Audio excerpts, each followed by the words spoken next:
The OPCW is supposed to be above it all. They're supposed to be above politics. This is the organization, after all, that investigates chemical weapons.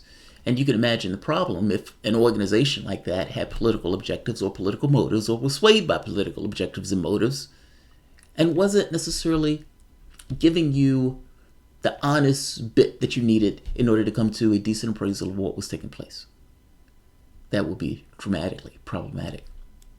And that is exactly what is being called into question, meaning the apoliticalness of the OPCW, and whether or not the OPCW did not divulge certain information that they had at their disposal that ran contrary to the narrative that was being put out in mainstream media.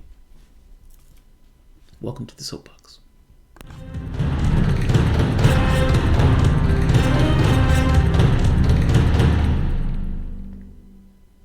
Hello everyone, my name is Jamarl Thomas, and as I said before, welcome to the Progressive Soapbox. So yes, the OPCW, let's have a conversation about the OPCW. So just to snapshot this, Caitlin Johnson wrote an amazing article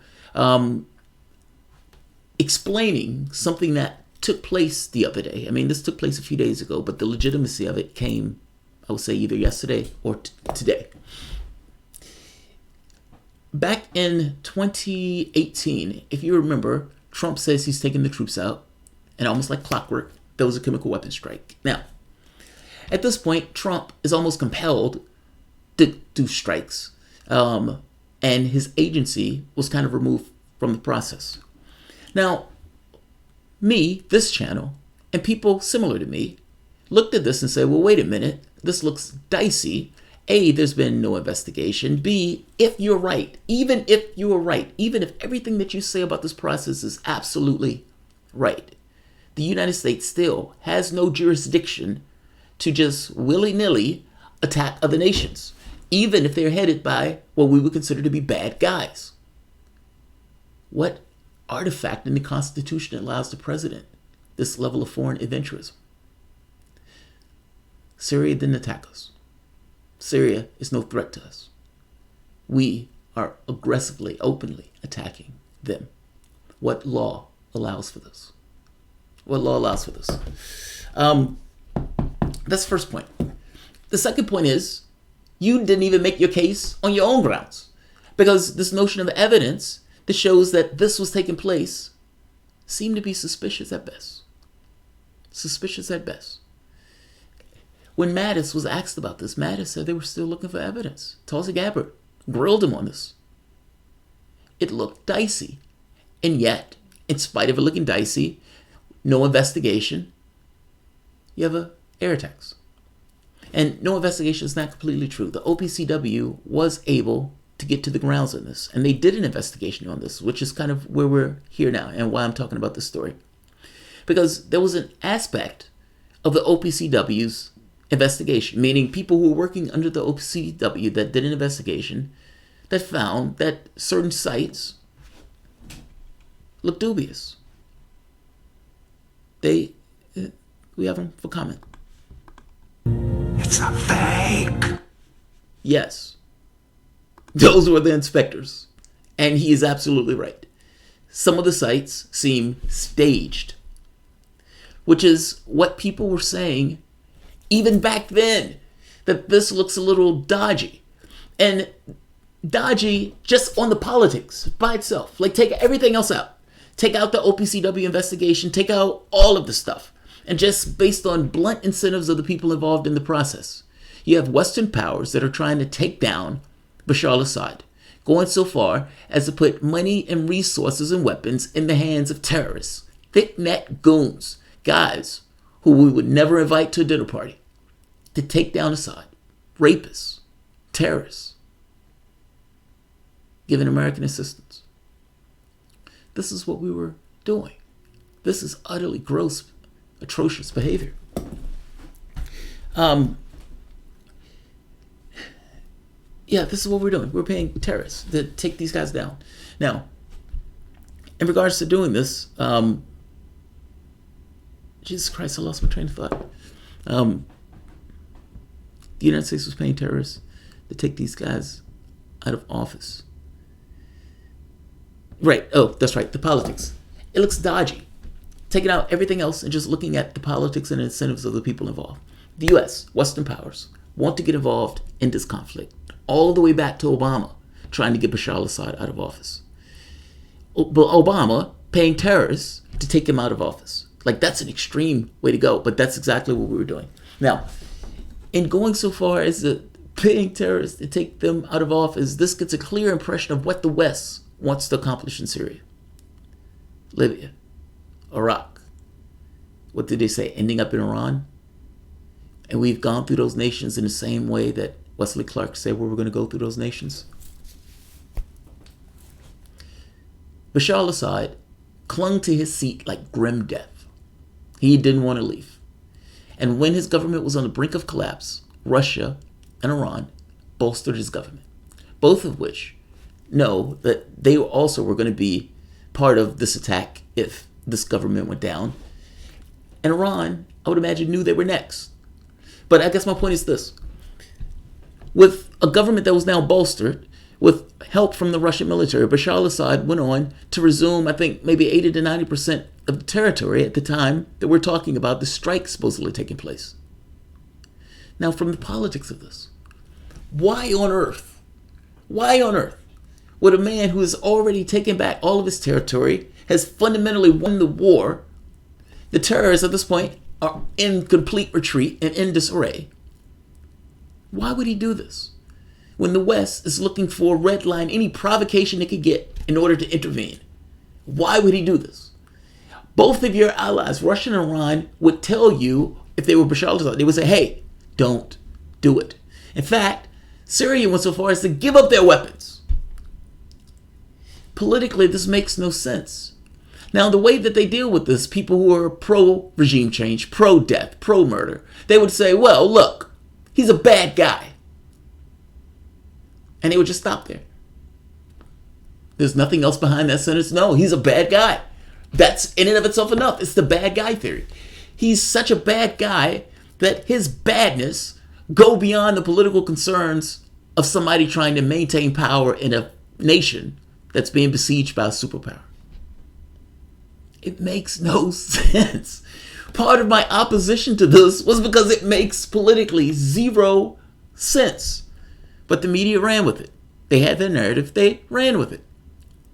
And now you find a document leaked that says investigators looked at this and they couldn't account for how these canisters got the way they were. So in two of the locations, they made the point of saying, this looks staged. This looks staged. This lends credibility and evidence to what people were saying. This was buried. The only way this came to fruition, meaning people becoming aware of it, was because it was leaked to the working group on Syria and propaganda. Otherwise, we would have never known. We would have never known. This story came out a few days ago, and I didn't really hit this story because I wasn't sure if it was legit. The OPC comes out and confirms the legitness of it. The OPC essentially making a point of saying, yes, we need to figure out how this document was leaked, and we need to review our processes. And just to go from Hitchens, the OPCW confirms that a leaked document on alleged gas cylinders at Douma in Syria is genuine. It says it's conducting a quote-unquote internal investigation about the unauthorized release, meaning this document is legit. At least some of the locations was staged, or the location in Douma was staged. All of those people they call conspiracy theorists were right, myself among them. I'm going to leave just on a note from Galloway, because I think Galloway nails it. It is hard to overstate the significance of this revelation. The war machine has now been, quote, red-handed in a staged chemical weapons attack for the purpose of deceiving our democracies in what could have turned out to be a full-scale war amongst the great powers. Because Russia is backing Syria, who has a military alliance with China. This breaks the world in two. He's absolutely right. He's completely and absolutely right. And for one last point on this. This war that could have taken place based on this. Because keep in mind, they were trying to get a pretext by which they could essentially use military force in the country itself. And from the standpoint of Bashar al-Assad and Russia, their goal was to not give that pretext.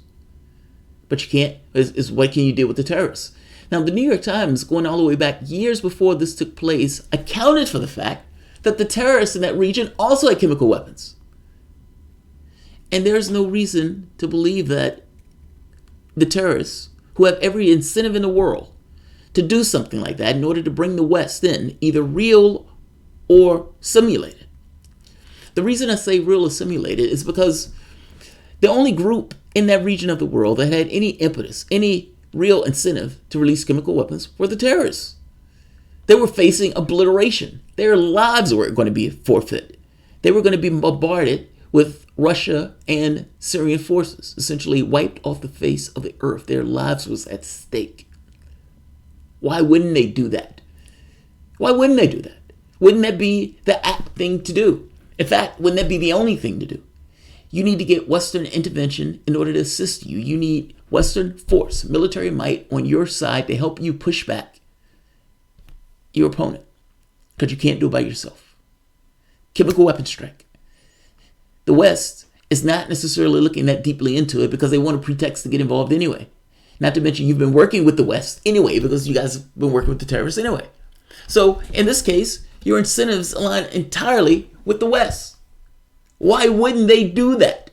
And why wouldn't the West simultaneously point the finger at Bashar al-Assad? Because you have a compliant Western media that runs along with it. That's the narrative. But the reality of it is, from a political standpoint, that narrative makes perfect sense right there. But that's not the narrative that the media runs with. They runs with, he's a bad guy. Chemical weapons. Bashar al-Assad. I'll leave this here. I'm not going to keep this one long. But I did want to point a finger to, and George Galloway is making a really good point. Because the OPCW, this makes the point of saying, look, this was part of a larger report. But this is somewhat of a big deal if there's aspects of this that was staged, because it leans more credibility to this thing of, hey, these guys are setting this up. They're trying to create a false flag in order to get Western powers into the conflict. That makes more sense as a narrative. That makes logically just more sense. What is the OPCW role in this? Were they being impartial when this report was written and they left this part out? Something that competed with the narrative. That's George Galloway's point. I'm going to end this here. Like I said, I don't want to keep this one long. But OPCW, one of the subcontractors, comes back. Staged.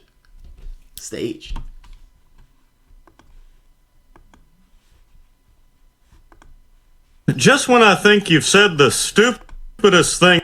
Damn. I messed that up. I was trying to go back to the it's a fake. All right. I'll leave it here then.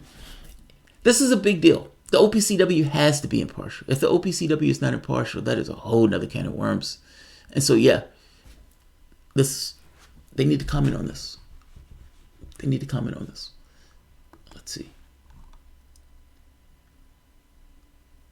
Laternine Rouge. Thank you, Laternine Rouge. I appreciate it. Thank you for your help. All right, I'm going to end this here. Shout out to Peter Hitchens, Galloway, and Caitlin Johnston. And I'm putting Caitlin Johnston's article at the bottom. Her article is essentially saying the exact same things I am, but she went into a lot of detail when she was talking about this almost like a year ago, when this first came out, when this was being really talked about. And all of this, again, if I remember correctly, started on Donald Trump saying he was pulling the troops out of Syria. That's not suspicious at all. That's not suspicious at all. I'll end it here. Thanks all. Bye-bye.